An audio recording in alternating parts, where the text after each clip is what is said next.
Peace, family. Channel Lamar X here, coming back to you one more time, talking about why you may feel stuck. Now, if you feel stuck, it's natural because I don't want to say it's natural. I'll take that back, but it's definitely normal because I don't really know if we're taught how not to be stuck. They keep us, and when I say they, I mean the system. I mean the institutions that teach us everything: school, religion, whatever. It's not to diss every school, it's not to diss every religion. Our environment, basically. So a lot of us just wind up stuck. So I'm here to talk about how to get unstuck because I've been stuck a few times. So first, let me introduce this right here. This is Ralph Lauren Blue. It's kind of an old school scent, but it's cool. I mean, it ain't super old, but when I smell it, they say it's a woody scent. It seems like a fresh scent to me personally. It seems like a super fresh scent, but check it out. It's real bold. It's real masculine. It's real fresh, in my opinion. So let's get into it. The three things that are keeping you stuck. Let's talk about the first one, and the first one is just simply indecision. Now, from my experience, most people just don't like making decisions, and I understand why. Because decisions can be scary. They can be very scary, especially if you haven't really sat back and thought about what's on the other end of that decision. So I'm gonna start with myself. I remember a while back. I remember I was at a job and wasn't being paid much, and I came late all the time. I wasn't feeling it. And then I remember one time coming in, and the manager, he said something. I understood where he was coming from. He said something as in, yeah, something about me being late and how he's getting tired of it. And I knew right then, I have a decision to make. I didn't know what was on the other end of that decision, but I knew the root of me showing up late was that I just didn't want to come. I didn't want to be there. It was just that simple. There was absolutely nothing that I could see that motivated me to be there. So when he said that, I remember making a decision right on the spot. Didn't know what I was going to do, didn't know where I was going to go, but I knew in this situation, me staying here is the problem. It's the problem for me. I mean, not really making any money here. And also, the manager is getting tired of it. I understand that. So what do I do? Do I say, oh, okay, well, I'm going to try better? I knew deep down I wasn't going to do better. I knew I wasn't. So I told him right then and there, I tell you what, man, I understand. Here's my 2 week notice. I'm gone. Didn't know what was going to happen on the other end. But I wound up leaving and making more money than I had ever made in my life up until that point. So what I'm saying is, most of the time we're afraid of what's on the other end of that decision. But the way I looked at it was, I'm out of this situation. I can help this place by leaving, and I can help myself by leaving. Now that you can put that in any realm. You can put that in relationships, business, or whatever you're dealing with. But a lot of times that decision is necessary. Our life consists of all the decisions. I mean, our life is the total of our life is based on all of the decisions that we've made up until this point. Decisions. The game is play or be played. You either play this game called life or it will play you. And generally, you won't like what it gives you if you don't play it. If you don't play it, usually the decision life will make for you, you ain't gonna like it. So that's number one. Number two,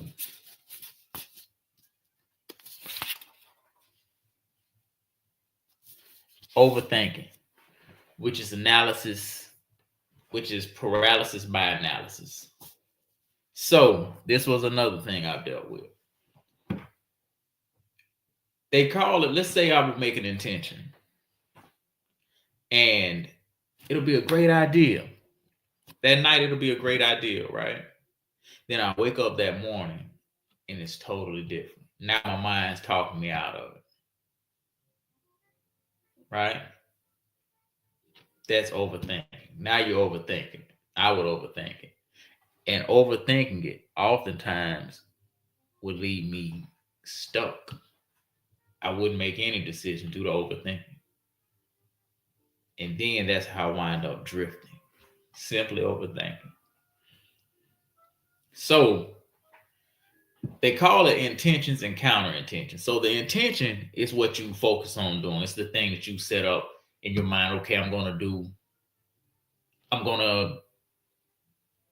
leave this state. I'm gonna leave my city.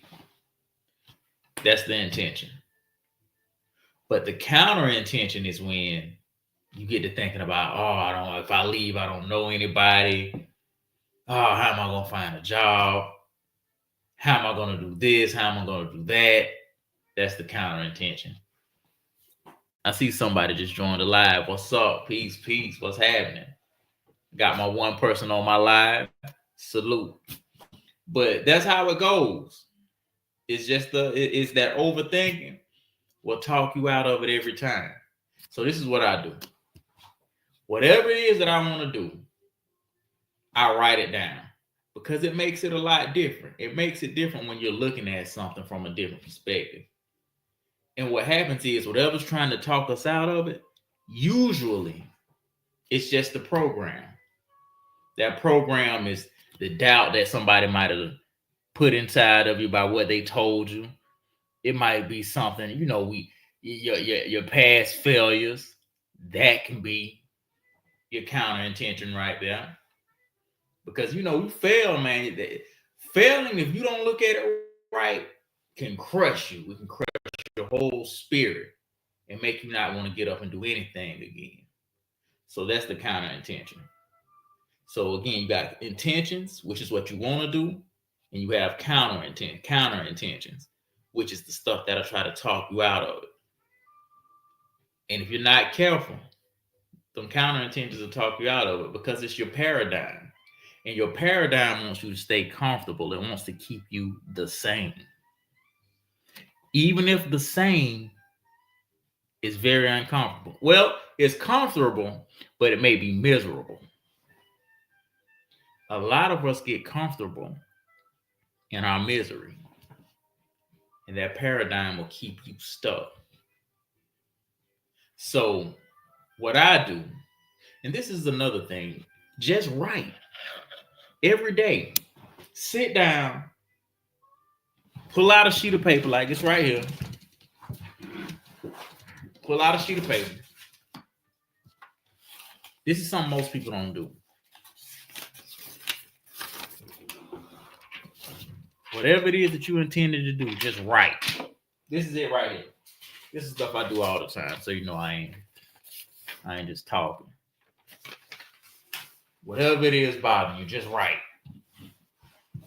And the funny part is when you sit down and you write, take about 20 minutes out and just write. This is thinking. This is real thinking. And make a decision. Whatever it is that you write down, run with it. Stand on it. Don't change it. That will get you out of a situation very quick. Because something's going to happen once you make that decision. And once you write it down, you get to sing. You get to write. Once you write down what your intention is, when those counter intentions, write those down too. And question them. Why am I thinking this? Why am I thinking this won't work? and then focus on exactly why it will. Either way, I guarantee you something will happen. Remember what I just said about my store? It was a furniture store. I knew I was not going to be any good for them, and it wasn't being any good for me. I didn't care what was going to happen once I left. And I was grown. I was 30 years old. I mean, I had mortgage to pay, bills to pay, all of that. But I knew. And this is where faith comes in. This is where faith comes in at. Your security, your only security can be God. That's it. That's why it's good to get to know God. Because you find out what works and what don't work. We live in a universe that's set up on laws and principles. As long as you know those laws and those principles and how to keep your own mind and don't be too influenced by everybody else, I guarantee you it ain't too much that won't work. And if it don't work, that's cool. It just probably didn't work the way you thought it would work. It's so much stuff that I thought went wrong until I changed my perspective and seen that it actually worked out exactly how I needed it to work. But anyway, that's two. That's overthinking. Oh yeah, and the problem is, it's not that you don't know enough, it's that you don't trust yourself enough. That's the thing. That's why you overthink so much. Because if you really knew yourself, you will know that you made in the likeness and image of God. It ain't too much that you really can't do. And I know that sounds like an after-school special, but it's real. But don't too many of us think like that, so that's why most of us don't move like that. And the third one, though, the third one is talking about fear. That's the big one. Actually, fear is the thing that the other two are rooted in. Indecision and overthinking is rooted in fear. And we're programmed to be scary. Yeah, we're programmed to be scary. We're scared to raise our hand and get a question wrong. We're scared about what everybody else gonna think. So we live small lives. And this is another thing. Think about this for a moment. What if you never come back? Regardless of whatever we believe, some of us are religious, some of us aren't. You have never known anybody to come back. I don't believe I'm gonna ever come back as not as Johnny Lamar X. I won't. If reincarnation is real, I don't think I'm gonna come back as me. I believe we only have one shot to live exactly who we are right now. So the way I make decisions is I sit back and I think, is the lemon worth the squeeze? Is what's the risk versus the rewards? And can I deal with the risk? If this all blows up in my face, can I deal with it? If the answer is yeah, I'm jumping out the window with it. That's a fact. So you got to ask yourself that. And all the little scary thoughts, as a matter of fact, we spend 40% thinking about things that never happen. That's 40%. 40% of our worries and anxieties are things that never happen. 30% of what we think about are things that have already happened and we can't change it. You know what I'm saying? So if you have a disease or whatever you got going on, if it's already happened and you can't change it, why worry about it? 3% is the petty and miscellaneous things. Oh, did I leave the light on at the house? What am I gonna eat? You know what I'm saying? Super petty miscellaneous things. And 8% are the real legitimate worries. Only 8%. So, what are we feeding on? I talked about this on another live. What are we feeding on? Mentally, and spiritually and even physically? Are we feeding on doubt and worry and regret? Is that what we feeding on? We have to starve the doubts. I know, it sounds real, I'm making it sound easy, but if you take your conscious mind and you start providing the conscious mind, which is your intellect, with what you want, it can only give your subconscious mind, which is like the female part of you, that to feed off of. You basically have to raise yourself all over again. Now, are there some legit fears? Yeah, it is. Let me give one more story. I was working at KFC. This is back in, I think, like the 2010s. No. This wasn't even in the 2010s. I was like 20. I'm 35 now. So we were outside one day, me and another guy, we were cooks. And we were cleaning off the equipment. And it was lightning outside.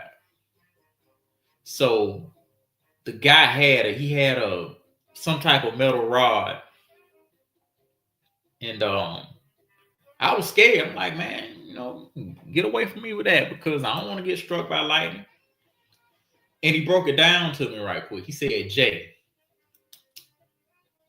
we're not going to get struck by lightning. He said, look at where we're at.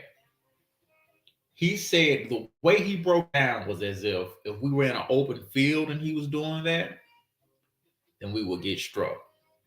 But he said since there were higher objects than us, that we wouldn't get struck. I don't know how true that is, but it sounded true. It sounded like he knew what he was talking about, and he was definitely demonstrating, and he wasn't getting struck. But what I took from it, he told me something. I never forgot it. He said, Jay, once you figure out how things work, that takes away the fear. So what I took from that is whatever I'm afraid of, I need to know more about it. There's a reason we seen the crocodile hunter. He's dead now, but we seen him doing some amazing things, some things that most of us would be afraid of. This man handled snakes, he handled crocodiles, and he handled other wild and dangerous animals. But the difference between him and us is that he knew about them. He understood this animal's nature. He understood the root of how this animal operated. So that's how we have to do with anything that we're afraid of. Get down to the root of why we're afraid of. Knowledge alleviates a lot of the things that we're afraid of. So those are three things that keep us stuck: fear, indecision, and overthinking. But it's all rooted in fear. What are you afraid of? What are you worrying about? What decision do you need to make? Write it down. Observe it from a higher perspective. And then challenge the fear. Whatever it is that you have to make a decision about. Look at the pros and the cons. Can you deal with the cons? If you can deal with the cons, run with it. And who would deal with it? You know what I'm saying? If you have children, I understand. If you don't have children, and if you're over 18 and you still worried about what people think of you, you have to watch that, man. I'm not saying what they think of you, as far as it's only a few people you should really, really care about what they think about when it comes to you. That's true, close, and intimate friends. Family, close family too. But not just an opinion. We're talking about character-wise. You know what I'm saying? We're talking about your integrity. That's the part that you should care about. But as far as their opinions about whether your decision was smart or not, whatever. That's part of keeping your own mind. You can't really care about that, especially if you're over the age of 18. Get off that. I know people that's almost 40 who still care about that type of stuff. Nah, you got to let that go. But write it on paper. Take 20 minutes a day and just write it down. I promise you, This is thinking. This is simply thinking. There are a lot of people who are in prison right now because they didn't do exactly what I'm telling you to do. Write things down and just think. You know what I'm saying? When we see people who are in jail for just petty, super petty crimes or even super serious crimes, if a person went and robbed the local McDonald's or whatever the local liquor store, whatever they robbed, I guarantee you they didn't do exactly what I'm telling you right now. Because if they would have weighed the pros versus the cons in that, I seriously doubt they would have did it. 20 minutes a day, write it down and just think. And you need to write it too, because writing is closely associated with thinking. They're like two sides of the same coin. If you can write clear, you can think clear. So that's my piece of advice for today. I look forward to talking to you in the future. And peace.